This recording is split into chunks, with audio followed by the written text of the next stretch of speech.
Good morning mga kangkis. Natakaroon rin sa amuang site mga kangkis. So ang ginabuhat ni Patrick, nagay mo siya pumas sa kitawag na? Siding sa ito ang sa beam. Pabim pa ni siya mga kangkis ha.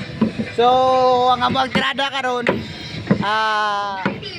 naga-prepare ni sa amuang siding sa amuang beam. Ya, siya tirada po siya tirada. Garing. Ring siya kuan kay para second floor na ba? Kaluyan pon. Yun mga kangkis, dapat tayo alerto tayo sa mga gawaing mga construction. Yung mga construction worker mga kangkis, hindi lang construction, mahalaga din sila sa atin mga kangkis. Dapat higugmain natin sila. Yun oh. Ano bang ginagawa nila?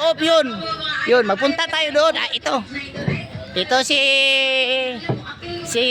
Joseph, gumagawa siya ng ring sa poste para Yan si Kaangkis. Joseph. Mga kaibigan. Shout out daw mga kaangkis. Gumagawa sila ng ring para additional itaas na pang second floor mga kaangkis. Ano ang ginagawa nyo dyan?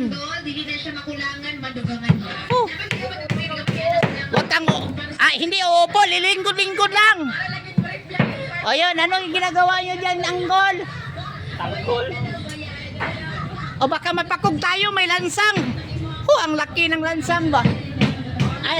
Sinusukat nila para maglagay ng siding. Yun ba? Tama ba? Yun, tama daw.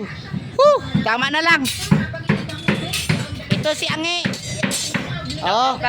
Shout out sa si Angi daw, mga kangkis ha. Shout out mga followers na dalaga. Mga followers sa dalaga, pagka meron dyan, PM lang kasi may mga ulit tao tayo dito. Marami sila dito. Yun mga kangkis ha, may mga butakal dito mga kangkis. Pwede sa 60, pwede sa 50. Taas naghahawak ng puste. Ayun, manyakol yan, manyakol. Manyakol, ayaw niya, ayaw. Ayaw niya daw.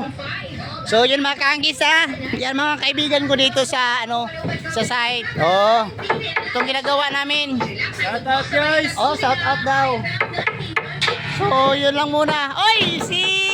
Yung kaibigan ko. Si Raymond yan. May mga talent din yan.